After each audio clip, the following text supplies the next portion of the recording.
All right, let's talk about food. Now, this is my kitchen I take camping. It is extravagant, but we like to cook in the outdoors. We enjoy that, cooking over a fire, cooking on a stove. It's just something that, when we go out camping, that's one of the things we like to enjoy. We're both really good cooks, or we think we're really good cooks at least.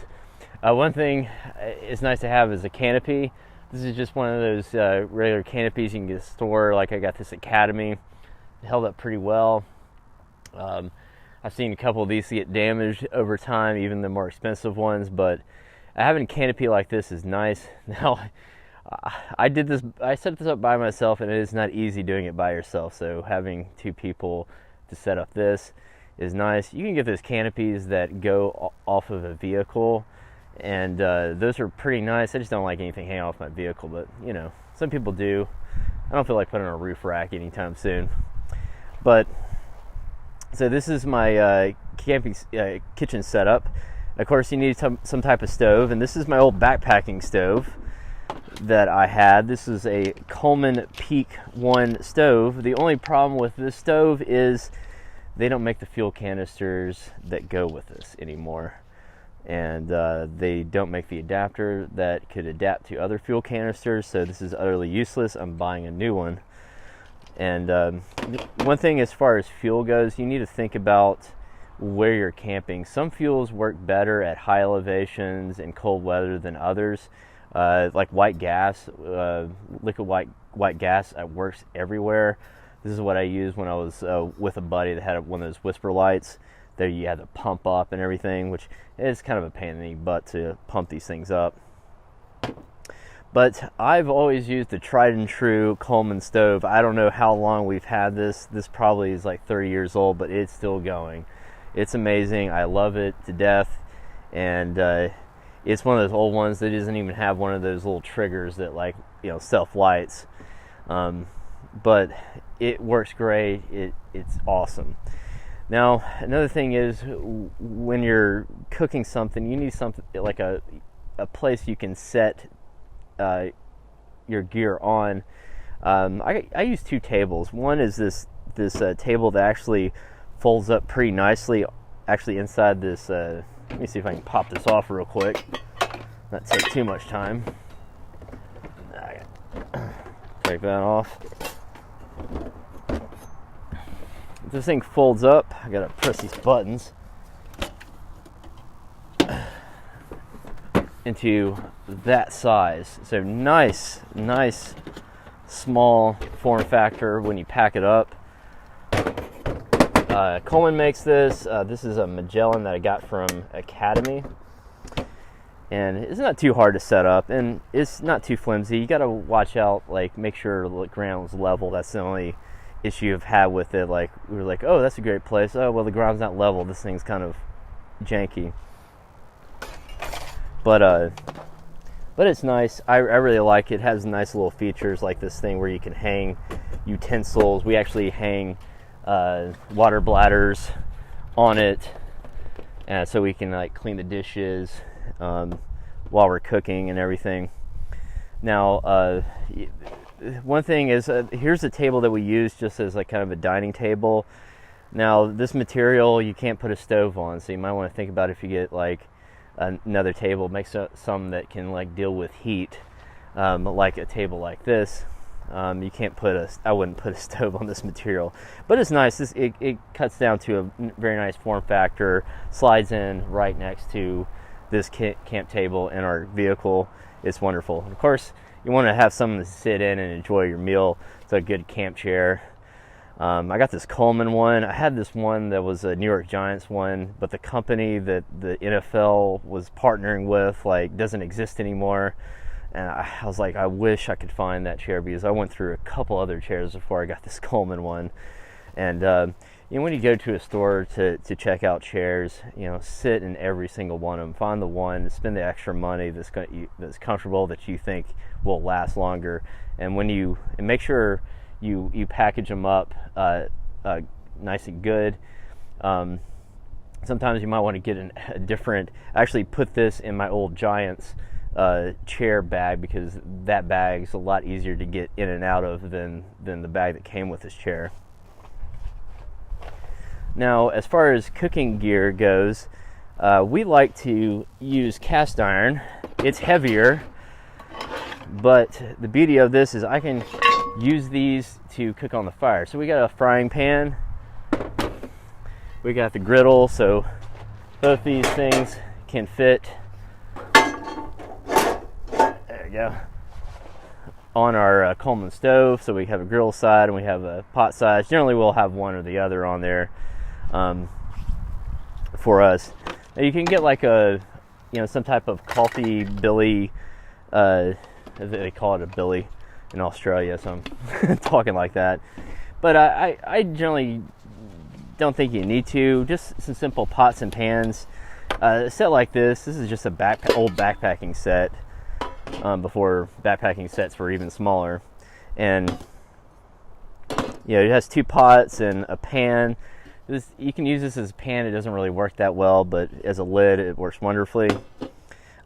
This is good for like 2 people cooking, and so you can have one to boil water, one to like cook some other vegetable or something, and that's a good size just for 2 people. If you want something bigger, get one of those. GSI makes these bigger ones that are like blue color, like I guess like enamel. Those work really well.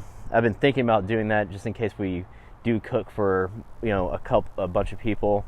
We haven't run into that situation yet, but we've almost ran into that situation. It's good to have some type of plate. You can make it easy and just use a Frisbee. We used to use that in Scouts all the time. And make sure you have some bowls, something nice, bowls and cups. These collapsible bowls and cups are really great form factor, so you can stash it in with your stuff. Have something that find cooking gear that can nest together. I have everything in this one container as far as most of my cooking gear, and also get yourself a little small cutting surface. I don't think you can cut on most of these surfaces that you get, so just have like a small cutting. It can be plastic, it can be wood. People have different opinions on that. If you like coffee, I used to do the instant coffee thing, and that's all right. I'm roughing it, just boil some water and throw the little packet in. That's easy. I just got the Snow Peak thing that goes on top of your cup, which I don't have here. Oh, wait a second. I found the cup. It magically appeared. Basically, this is a nice like Sierra cup, as we used to call them. Just a metal cup. You can drink water, drink whatever drink, soda, coffee, and this nicely goes in there. You put a little number 2 filter in, and you boil water and pour it over the coffee that you make. Generally it's like 2.5 scoops of coffee I usually put in there. Actually, I use this every single day. I had a Keurig, and it just started annoying me with every time I closed it. It was like, this Keurig cup is not a Keurig cup. You need to use a Keurig cup. I'm like, it is, and just kept on like, just done with it. I'm actually using a backpacking coffee maker as my primary coffee maker these days. Now, as far as utensils go, I had some right here. I got a container full of them. With the cast iron, you can use metal. I also use silicone. You really can just get away with a spatula and a spoon. I also kind of keep some cleaning materials with that. This is a cast iron cleaner, along with just a Adobe pad sponge. Wow, that looks terrible when you throw that away. But you can get away with just having a spork or a spoon. You can get these little plastic camping things. I know my girlfriend doesn't like metal on metal, so she likes the plastic fork, knife, and spoon. And when you're preparing meals, I like to have 2 different options as far as blades go. If I can get this thing out. A nice big old blade to cut some food with, and then a smaller one to cut smaller things. So I can, especially if I'm cutting meat with one and vegetables with the other, or the 2 of us can be be preparing meals on this together. We both have a blade. Of course, you can use your knife, but I don't like having putting too much food on my regular knife. Then you have to clean it more and more, and next thing you know, you're like open up your knife and you left some like little residue of food on the thing. It's all nasty. And basically, I keep everything in these two containers. I also have some gloves that I can use, some hot gloves.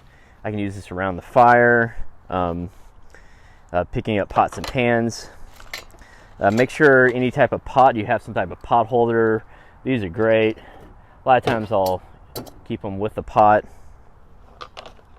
And another thing is, I don't know how good the surface is as far as heat goes. I found these silicone things that I actually keep between so things are not rattling around in the containers. And they also are nice little hot plates. It's a nice little cool idea. I also keep my propane in. I use the Coleman propane. One thing that's nice is we're going to think about getting like a heater, and so we're trying to like stay within like a certain type of fuel.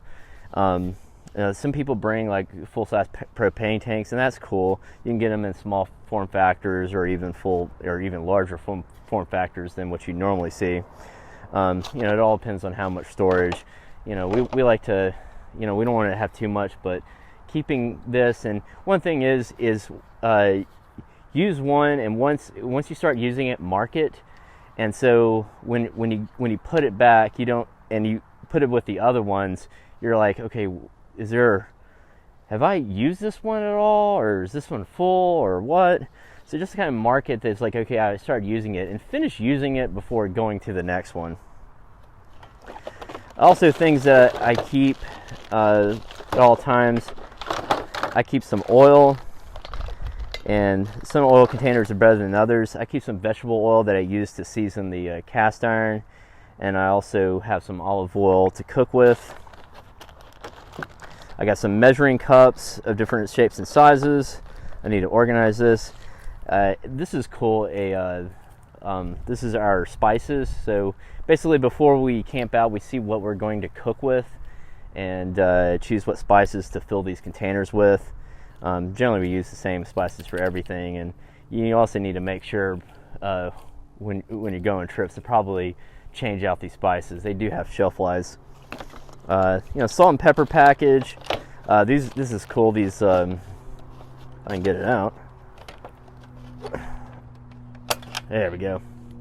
Marshmallow forks, hot dog forks, so you can cook on the fire. Let's see, anything else cool in here? I got some hand sanitizer and matches, and I keep matches in this little tin so it's nice and cold. And it's a box of matches, and we put the striker inside on there so we can strike it right there and start a fire. Let's see, anything else in there? We also somewhere have some long tongs. Here we go. Some long-handled tongs so you can work around a fire much easier. That's another thing is when you think about this is when you're cooking around a fire, get something that's a little bit longer, like your grill set, so you can cook over the fire easily. Also, it's good to have plenty of Reynolds wrap. Aluminum foil. I don't want to, but aluminum foil is great. It helps protect things a little bit easier, and you can actually use aluminum foil so you don't have to clean as much. And also, you can wrap up like potatoes and throw it on the fire, or make foil packs. It's a great food to eat. Also, what I always keep is some plastic bags and some trash bags. Plenty of plastic bags and trash bags for storing stuff. And we have one of these trash bags that you hang on like the back wheel of your Jeep. We use that. We just hang it from the canopy so we can throw trash in there, and get like the nice trash bags. The worst thing is if you have to, take a trash bag that's real thin, and all of a sudden there's garbage everywhere. And that's another thing is make sure you leave the campsite cleaner than you got there. So not only clean your stuff, but when scouts, we create a huge line and walk across the campground and pick up anything that we found, and so we leave the campsite cleaner than before. Another reason why you should do that is there's a lot of people trying to close down these parks, and you know a lot of these people have to spend a lot of time cleaning up these parks. So just clean it, make sure it's nice and clean, or otherwise the parks will close. Another option we haven't used much at all, if you want to do some oven cooking, is a Dutch oven.